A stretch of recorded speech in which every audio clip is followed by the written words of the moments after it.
जय हिंद दोस्तों। आपका हमारे इस यूट्यूब चैनल में एक बार फिर से बहुत बहुत स्वागत है। आज लेकर आए हैं हम इस वीडियो में आप सभी के लिए कक्षा 9 के चैप्टर नंबर 8 के चतुर्भुज से संबंधित इंट्रोडक्शन वीडियो। यदि आप सभी ने नहीं देखी है तो आप हमारे प्लेलिस्ट में जाकर इंट्रोडक्शन वीडियो देख सकते हैं। उस वीडियो में हमने इस चैप्टर से संबंधित जितनी भी बेसिक समरी है उसको समझा है। और आज की इस वीडियो में हम इस चैप्टर से संबंधित जितनी भी परमेय समांतर चतुर्भुज पर रिलेटेड हैं वे सभी हम सीखेंगे। तो चलिए वीडियो को ज़्यादा लंबा न करते हुए शुरू करते हैं। हमारी चतुर्भुज चैप्टर की पहली परमेय नंबर कहा गया है कि किसी समांतर चतुर्भुज का प्रत्येक विकर्ण इसे दो सर्वांगसम त्रिभुजों में विभाजित करता है। यदि ABCD हमारा एक समांतर चतुर्भुज है, इसमें इसका विकर्ण AC इसको दो सर्वांगसम त्रिभुजों में विभाजित करता है। ये हमें सिद्ध करना है। देखिए क्या क्या आता है, हमें सबसे पहले लिख लेते हैं। किसी भी प्रमेय को सोल्व करने के लिए एक बात हमेशा ध्यान रखना कि स्टार्टिंग में जो प्रमेय के दिया जाता है वो हमें ज्ञात होता है। ठीक है, यहाँ पर वर्ड आया है समांतर चतुर्भुज। ठीक है, तो समांतर चतुर्भुज वर्ड आया है तो इसका मतलब हमें ये ज्ञात है पहले से कि ABCD एक समांतर चतुर्भुज है। अच्छा, उसके बाद कहा गया इसमें कि उसे दो सर्वांगसम त्रिभुजों में विभाजित करता है।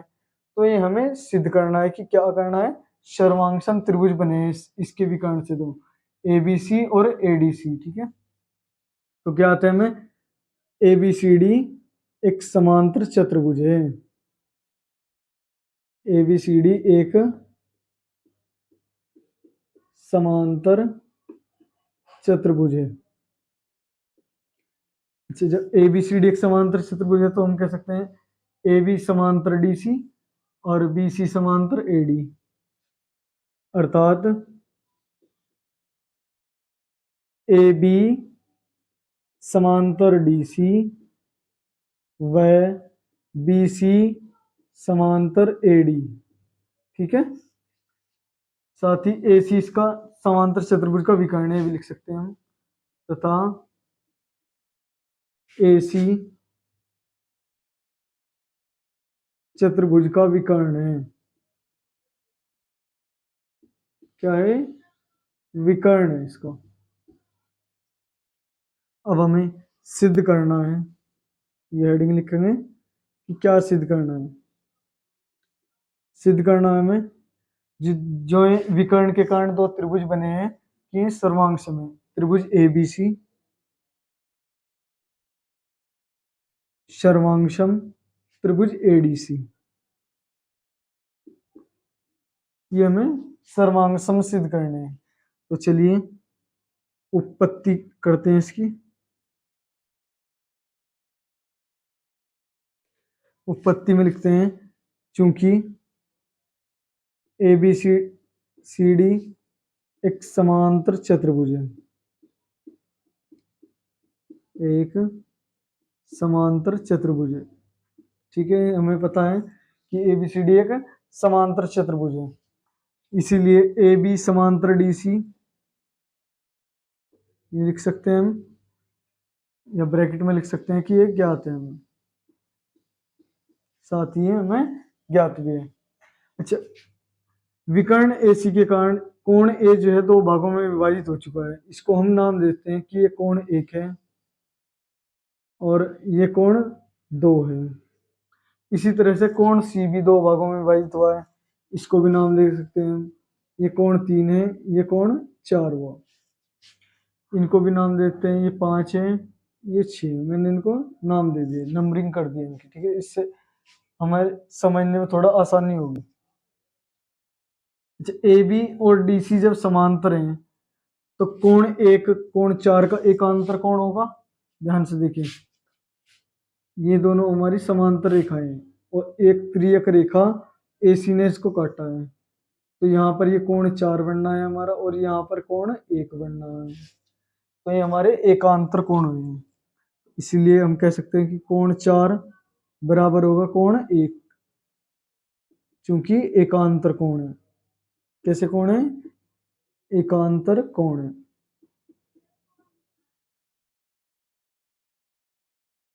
अब BC समांतर हमारे AD, BC समांतर AD, ये भी हमें ज्ञात है। अच्छा, इसको समीकरण 1 नाम दे देते हैं हम।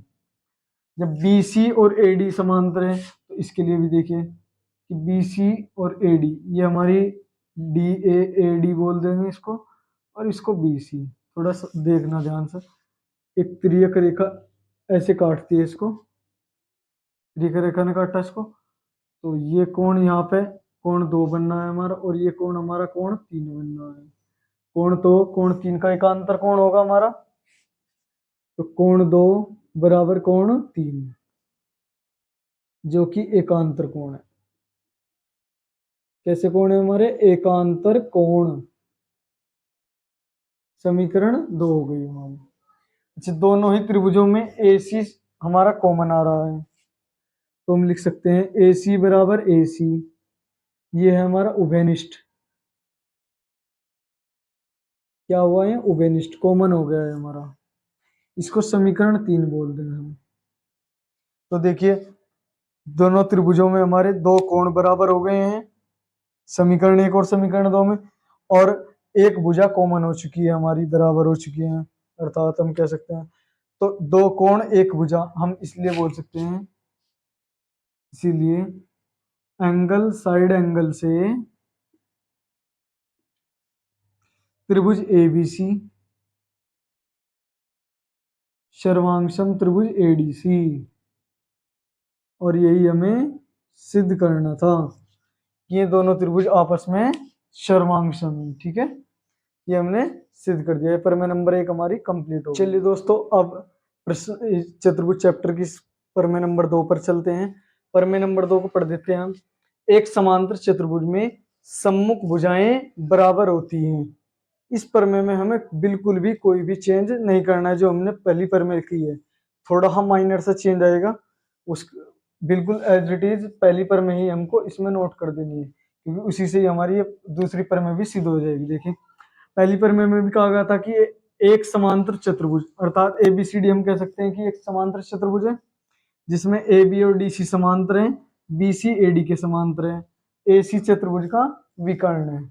ठीक है, चित्र हमारा जो होगा तो ये काम आ सकता है, ये ज्ञात है, ये भी हमारी जो की तो हेडिंग जो की तो रहेगी। अब इसमें कहा गया है कि भुजाएं, सम्मुख भुजाएं बराबर होती है, ये सिद्ध करना है। तो सिद्ध करने वाली हेडिंग को हम थोड़ा चेंज कर देंगे यहाँ से।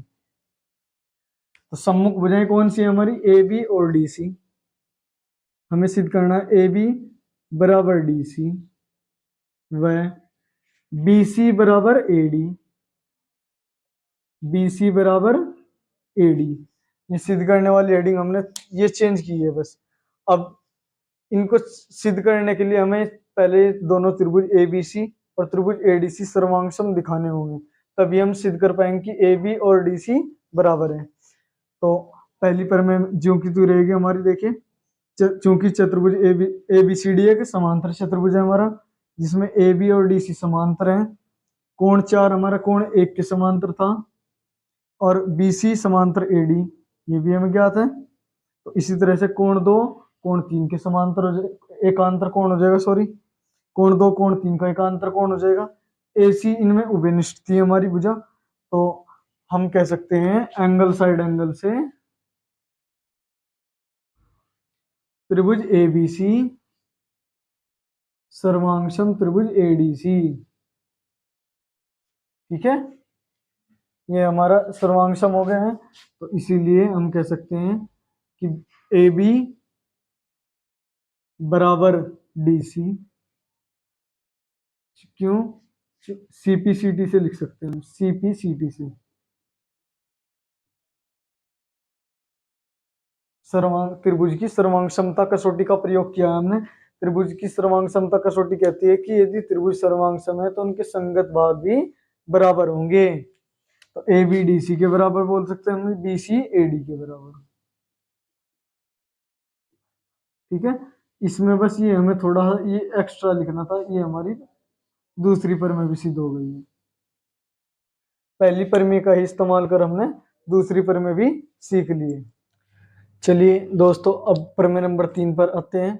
प्रमेय नंबर 3 देखिए क्या कहती है कि यदि एक चतुर्भुज की सम्मुख भुजाओं का प्रत्येक युग्म बराबर हो, अर्थात सम्मुख भुजाएं इसकी बराबर है, पी क्यू एस आर के बराबर है, क्यू आर और पी एस बराबर है, ठीक है, तो वह एक समांतर चतुर्भुज होता है। ये प्रमेय नंबर 2 की जस्ट विपरीत प्रमेय है, हमारी विलोम प्रमेय है, ठीक है। तो हमें इसमें ज्ञात है, वो नोट कर लेते हैं जो ज्ञात है। सबसे पहले ज्ञात है चतुर्भुज पी क्यू आर एस में पी क्यू बराबर आर एस या एस आर, पी क्यू बराबर एस आर और क्यू आर बराबर पी एस, क्यू आर बराबर पी एस। अब हमें सिद्ध करना है,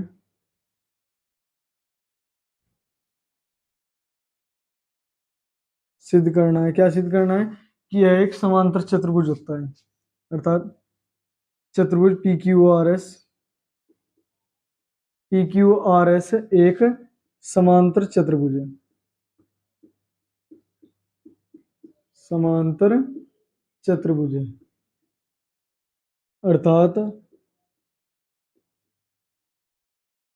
पी क्यू समांतर एस आर दिखानी होगी हमें, क्योंकि हमें पता है कि समांतर चतुर्भुज की सम्मुख भुजाएं समांतर होती हैं। साथ ही क्यू आर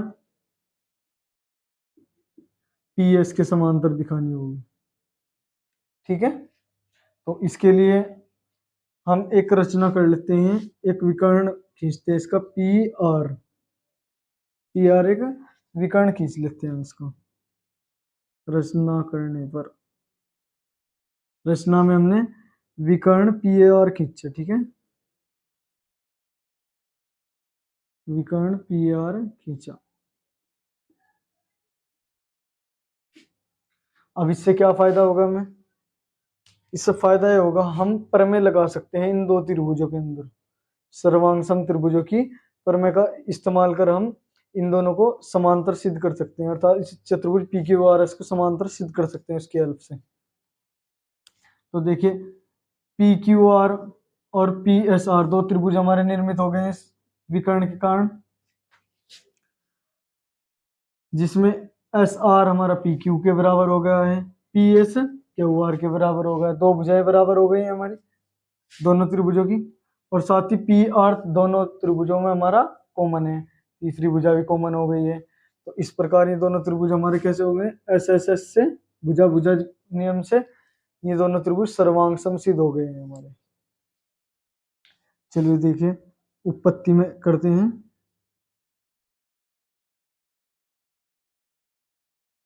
त्रिभुज पी क्यू आर व त्रिभुज पी एस आर में पी क्यू हमारा एस आर के बराबर है, ये हमें ज्ञात है, लिख देंगे ब्रैकेट में ये ज्ञात है। पी एस क्यू आर के बराबर है, पी एस बराबर क्यू आर, ये भी ज्ञात है, ठीक है। अब पी आर दोनों त्रिभुजों में हमारा कॉमन आ रहा है, ठीक है, ये कॉमन पार्ट है हमारा, P R equals to P R common, अर्थात उभयनिष्ठ है, क्या है उभयनिष्ठ है। तो तीनों भुजाएं बराबर आ गई हैं हमारी, तो हम लिख सकते हैं एस एस एस से त्रिभुज पी क्यू आर सर्वांशम त्रिभुज पी एस आर लिख दो या एस आर पी लिख दो, कोई दिक्कत नहीं है इसमें, त्रिभुज एस आर पी लिख दो चाहे पी एस आर लिख दो, ठीक है। ये हमारा सर्वांशम सिद्ध होगा। यहाँ पर भी हम पी क्यू आर इसकी जगह पी एस आर लिख सकते हैं या एस आर पी लिख लो चाहे, चलो एस आर पी लिख देते हैं हम इसको, ठीक है। ये दोनों त्रिभुज हमारे सर्वांग समसिद्ध हो गए हैं। अब चूंकि ये सर्वांग सम है तो उनके संगत कोण भी बराबर होंगे। ये कोण हमारा इसके बराबर होगा, संगत कोण है हमारा, देखिए एस पी आर का संगत कोण होगा क्यू आर पी हमारा, लिख देंगे यहाँ पर कोण एस पी आर बराबर क्यू आर पी। ठीक है, सीपीसीटी से कैसे लिखा हमने, सीपीसीटी से संगत भुजाओं के संगत कोण तथा संगत भाग बराबर होते हैं, हमें पता है इसलिए हमने लिख दिया सीपीसीटी से। और जो कि क्या है, एकांतर कोण बनने हैं, जो कि एकांतर कोण है,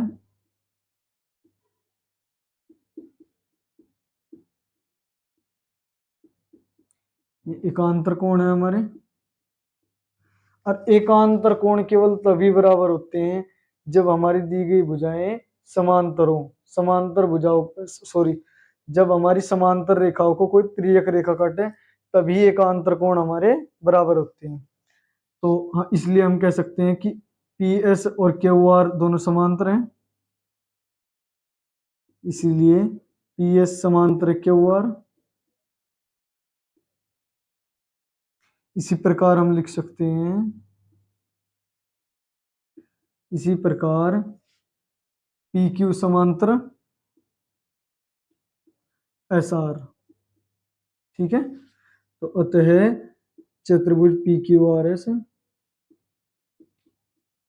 पी क्यू आर एस एक समांतर चतुर्भुज है, ये हमें सिद्ध करना था और हमने सिद्ध कर दिया, एक समांतर चतुर्भुज है।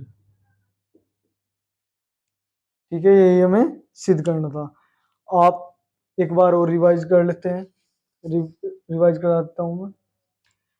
सबसे पहले हम स्टेटमेंट पढ़ते हैं। स्टेटमेंट में दिया गया है यदि एक चतुर्भुज की सम्मुख भुजाओं का प्रत्येक युग्म बराबर हो, तो अर्थात सम्मुख भुजाएं बराबर चतुर्भुज में पी क्यू एस आर के बराबर है, पी एस क्यू आर के बराबर, ये हमें ज्ञात है इसमें, तो वह एक समांतर चतुर्भुज होता है, ये हमें सिद्ध करना है। अर्थात पी क्यू आर एस एक समांतर चतुर्भुज है, सिद्ध करना है। समांतर चतुर्भुज में की क्या क्वालिटी है कि सम्मुख भुजाएं समांतर होती हैं। अर्थात अगर हमने सिद्ध कर दिया पी क्यू समांतर है एस आर के, पी एस समांतर है क्यू आर के, तो ये हमारा पी क्यू आर एस एक समांतर चतुर्भुज होगा। इसके लिए हमने रचना की, विकर्ण पी आर को खींचा, विकर्ण पी आर को खींचने के बाद अब उत्पत्ति पर आते हैं। इसमें दो त्रिभुज निर्मित हुए हमारे पी क्यू आर और P S R. P Q R में भुजा पी क्यू और पी एस आर में भुजा एस आर हमारी इक्वल आई, साथ जो कि हमें ज्ञात है। पी एस और क्यू आर ये भी हमें ज्ञात है, इक्वल थी। पी आर दोनों त्रिभुजों में हमारी कॉमन थी, तो एस एस एस से पी क्यू आर और एस आर पी हमारे सर्वांग सम त्रिभुज हो गए दोनों ही। ठीक है, सर्वांग सम त्रिभुजों की संगत भुजाएं और संगत कोण बराबर होते हैं, तो इसलिए P S S P R Q R P के बराबर होगा, जो कि संगत कोण है। CPCT congruent part of congruent triangle, तो जो कि हमारे क्या है, एकांतर कोण है, और एकांतर कोण केवल तभी बराबर होते हैं जब समांतर रेखाओं को कोई त्रियक रेखा काटती है। तो इससे पता चलता है कि पी एस और क्यू आर दोनों ही हमारी समांतर रेखाएं हैं। तो इसी प्रकार हम लिख सकते हैं पी क्यू समांतर एस आर, अतः चतुर्भुज पी क्यू आर एस एक समांतर चतुर्भुज है। ठीक है, चलिए दोस्तों अब प्रमेय नंबर 4 की बात करते हैं। प्रमेय नंबर 4 में कहा गया है एक समांतर चतुर्भुज में सम्मुख कोण बराबर होते हैं। स्टेटमेंट के स्टार्टिंग में हमें देखिए क्या ज्ञात है, समांतर चतुर्भुज, ये वर्ड आया स्टेटमेंट के स्टार्टिंग में, इसका मतलब ये हमें ज्ञात है कि एबीसीडी एक समांतर चतुर्भुज है हमारा। फिर इस स्टेटमेंट के बाद में क्या कहा गया, सम्मुख कोण बराबर होते हैं, तो अर्थात ये हमें सिद्ध करना है कि इसके सम्मुख कोण बराबर है। सम्मुख कोण हमारे कोण ए और कोण सी है, कोण बी और कोण डी है, तो ए को सी के बराबर सिद्ध करना है, बी को डी के बराबर सिद्ध करना है। ठीक है, अब उत्पत्ति की ओर चलते हैं। हम सबसे पहले जो ज्ञात है वो लिखते हैं कि चतुर्भुज एबीसीडी एक समांतर चतुर्भुज, ये हमें ज्ञात है स्टेटमेंट। जब ये ABCD एक समांतर चतुर्भुज है, अर्थात तो AB DC के समांतर हुआ, तो हम लिख सकते हैं इसलिए AB समांतर DC। अच्छा, जब AB और DC हमारी समांतर हैं तो हम AD को एक तिर्यक रेखा के रूप में मान सकते हैं, और तिर्यक रेखा द्वारा समांतर रेखा जब तिर्यक रेखा प्रतिच्छेद करती है तो एक ही ओर के जो अंतः कोण होते हैं, ये देखिए कोण A और कोण D हमारे अंतः कोण बनने हैं। एक स्टेटमेंट हमने पढ़ा है कि समांतर रेखाओं के एक ही ओर के अंतः कोणों का योग 180 डिग्री होता है। देखिए ये लिखा हुआ है कि समांतर रेखाओं के एक ही ओर के अंतः कोणों का योग 180 डिग्री अर्थात समपूरक होता है। तो हम लिख सकते हैं कि कोण ए और कोण डी ये एक ही ओर के अंतः कोण है, तो कोण ए प्लस कोण डी बराबर 180 डिग्री।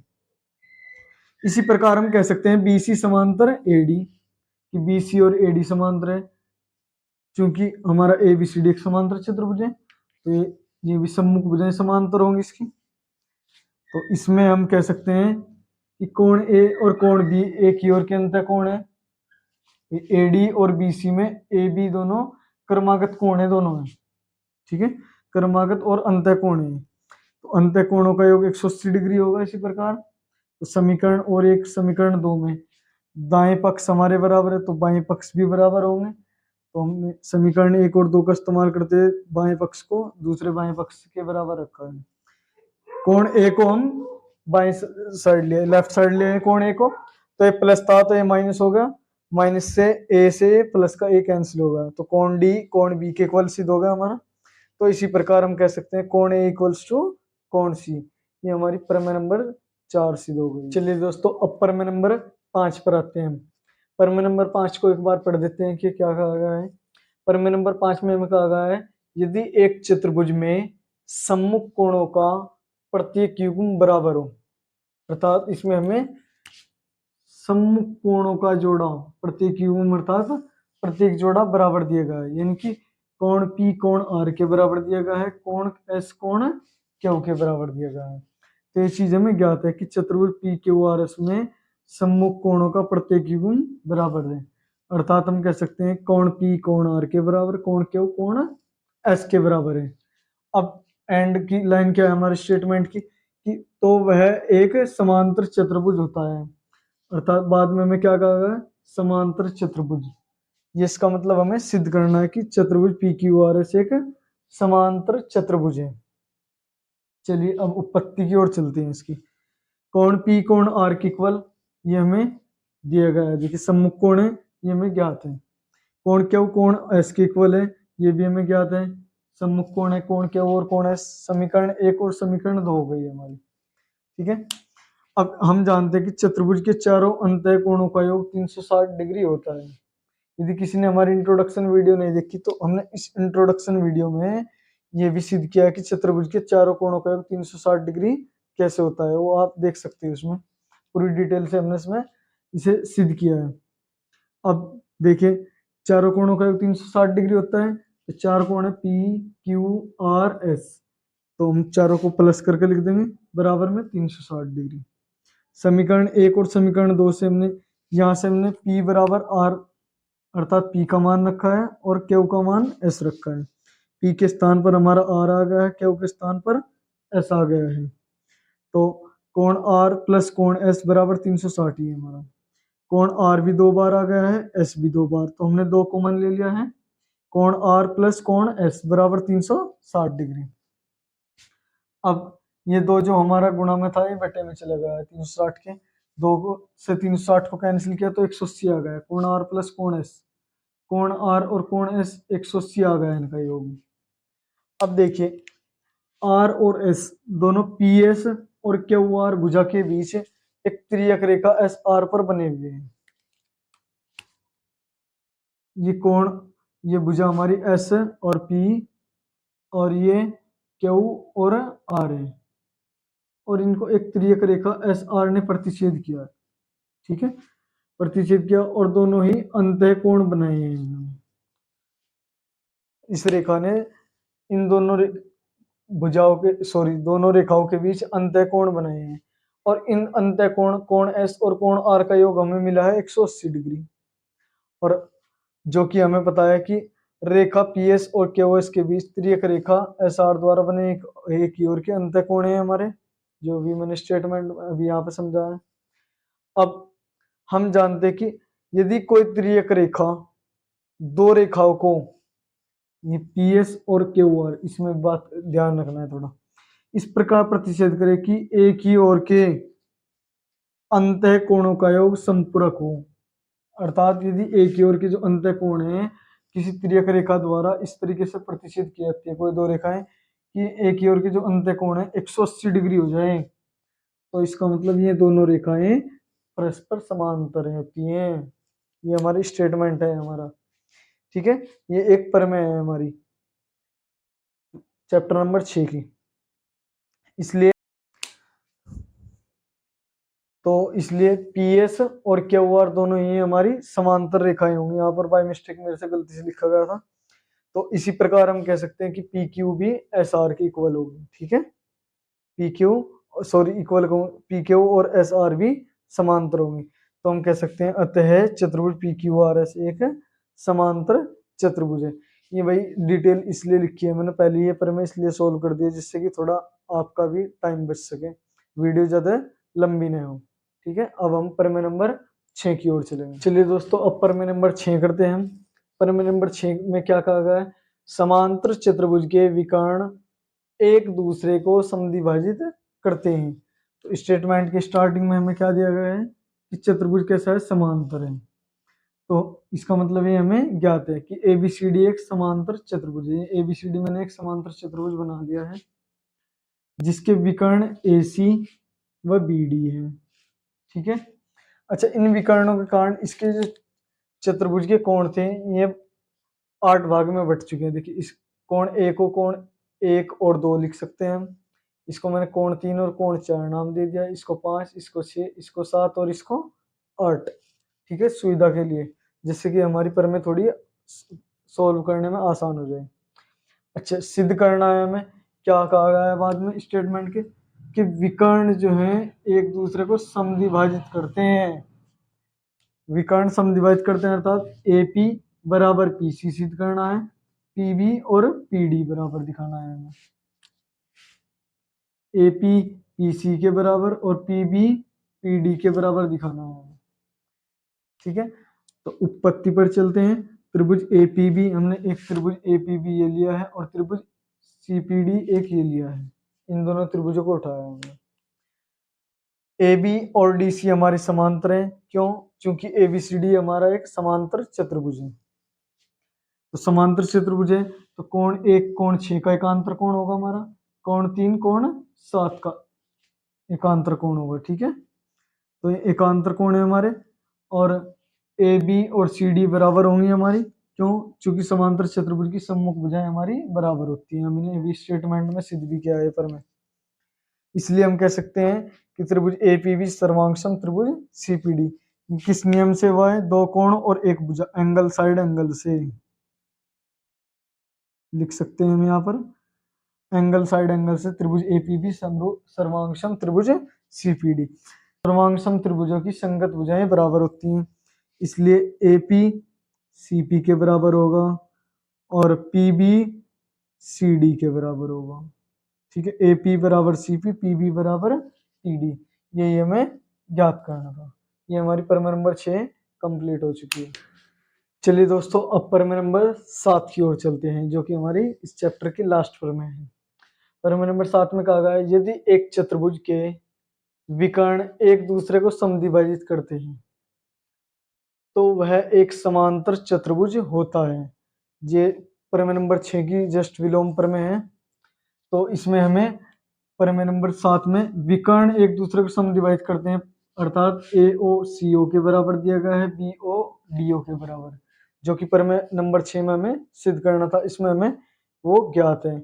और जो प्रमेय नंबर 6 में हमें सिद्ध करना था वो इसमें ज्ञात है, और साथ ही जो इसमें ज्ञात था वो इसमें सिद्ध करना है।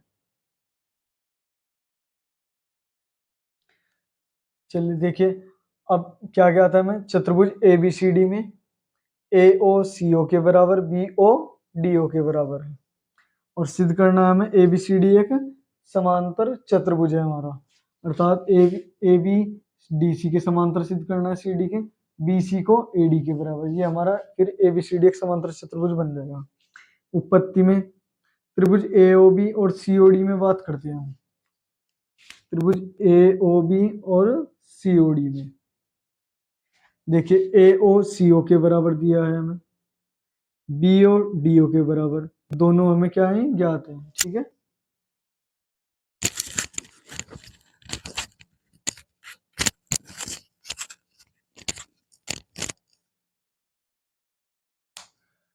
ये दोनों में ज्ञात है।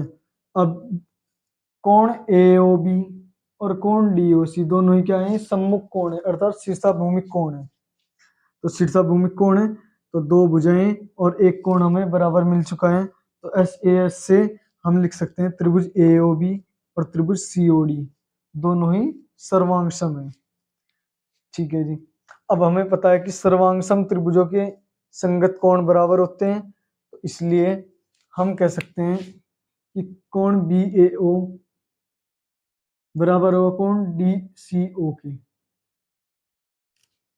ठीक है, कोण OAB या BAO कह सकते हैं आप इसको, कोण DCO दोनों बराबर होंगे। क्यों? क्योंकि सर्वांगसम त्रिभुजों के संगत कोण बराबर होते हैं। इसको हम CPCT शॉर्टकट में लिख सकते हैं, या इसके स्थान पर आप CPCT इसका भी इस्तेमाल कर सकते हैं। ठीक है, अच्छा ये दोनों कोण ही क्या है हमारे एकांतर कोण है। अब एकांतर कोण केवल तभी बराबर होते हैं जब दी गई रेखाएं समांतर हो। तो इससे स्पष्ट होता है कि रेखाएं AB और CD दोनों समांतर हैं। तो इसी प्रकार हम कह सकते हैं कि AD और BC भी समांतर होंगी, अतः ABCD एक समांतर चतुर्भुज है। तो ये हमारी प्रमेय कंप्लीट हो चुकी है। तो दोस्तों कैसी लगी आज की हमारी वीडियो कमेंट सेक्शन में ज़रूर बताएं, और साथ ही वीडियो अच्छी लगे तो वीडियो को ज़्यादा से ज़्यादा लाइक करें, और यदि हमारा चैनल अभी तक आपने सब्सक्राइब नहीं किया चैनल को सब्सक्राइब करें और बेल आइकन को ज़रूर दबाएं। जय हिंद, मिलते हैं नेक्स्ट वीडियो में।